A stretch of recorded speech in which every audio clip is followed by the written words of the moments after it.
செவ்வாய் கிரகத்துக்கு அனுப்பப்பட்ட இன்ஜென்யூட்டி ஹெலிகாப்டர் வெற்றிகரமாக பறந்திருக்கிறதா நாசா இப்போ அறிவிச்சிருக்காங்க.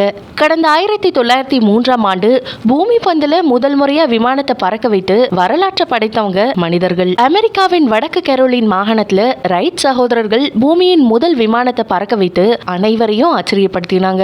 இதையடுத்து இப்போ சரியா 118 ஆண்டுகள் கழித்து பூமிக்கு வெளியில வேற்று கிரகமான செவ்வாயில ஹெலிகாப்டரை பறக்க வைத்து மற்றொரு மைல்கல்லை தொட்டுள்ளது மனித குலம். அமெரிக்காவின் நாசா விண்வெளி ஆய்வு மையம் செவ்வாய் கிரகத்தை ஆய்வு செய்ய பெர்சிவரன்ஸ் அப்படிங்கிற விண்கலத்தை கடந்த ஆண்டு அனுப்பினாங்க. இந்த விண்கலம் கடந்த பிப்ரவரி மாசம் வெற்றிகரமா செவ்வாய் கிரகத்தை சென்றடைஞ்சிச்சு.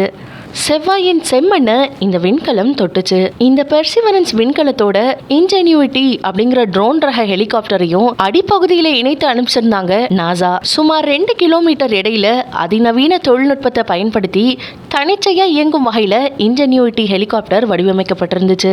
இந்த இன்ஜென்யூட்டி ஹெலிகாப்டர் பெர்சிவரன்ஸ் விண்கலத்திலிருந்து பிரிந்து செவ்வாயின் வெளிப்பரப்புல பறக்க வைக்கிறதே நாசாவோட திட்டமா இருந்துச்சு. இந்த திட்டத்தின்படி இன்ஜென்யூட்டி ஹெலிகாப்டர் விண்கலத்திலிருந்து பிரிந்த நிலையில அதை பறக்க வைக்கிறதுக்கான ஆயத்த வேலைகள்ல நாசா களமிறங்கினாங்க. ஆனா அங்குதான் பல சவால்கள் அவங்களுக்கு காத்திருந்துச்சு. இன்ஜென்யூட்டி இறங்கும் இடத்துல இரவு நேரம் -90 டிகிரி செல்சியஸ் அளவுக்கு உரைநிலை நீடிச்சிருக்கு. கடும் குளிர்ல ஹெலிகாப்டர் பாகங்கள் பாதிக்கப்படும் வாய்ப்புகளும் இருந்துச்சு. மேலும் மெல்லிய வளிமண்டலத்தை செவ்வாய் கிரகம் கொண்டிருக்கிறதுனால ஹெலிகாப்டரை பறக்க வைக்கிறது நாசா விஞ்ஞானிகளுக்கு கொஞ்சம் சவாலான காரியமாவே பார்க்கப்பட்டது. ஆனால் இந்த மாதிரியான தடைகளை தகர்த்தெறிந்து செவ்வாயின் செவ்வானத்துல சிறகடிச்சிருக்கு இந்த இன்ஜென்யூட்டி. இதன் மூலியமா வேற்று கிரகத்துல பறந்த முதல் ஹெலிகாப்டர் அப்படிங்கிற சாதனையை படைச்சிருக்கு. நாசா விஞ்ஞானிகளுக்கு மற்றொரு மணிமகுடமா இந்த நிகழ்வு மாறியிருக்கு. சுமார் 3 மீட்டர் உயரத்துல 30 வினாடிகள் பறந்திருக்க இந்த இன்ஜென்யூட்டி தன்னோட நிழலை தானே படம் எடுத்து பூமிக்கு அனுப்பிச்சிருக்கு.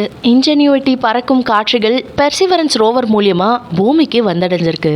இப்போ இது தொடர்பான புகைப்படங்களும் வீடியோ காட்சியும் சமூக வலைதளத்துல வைரல் ஆயிட்டு இருக்கு.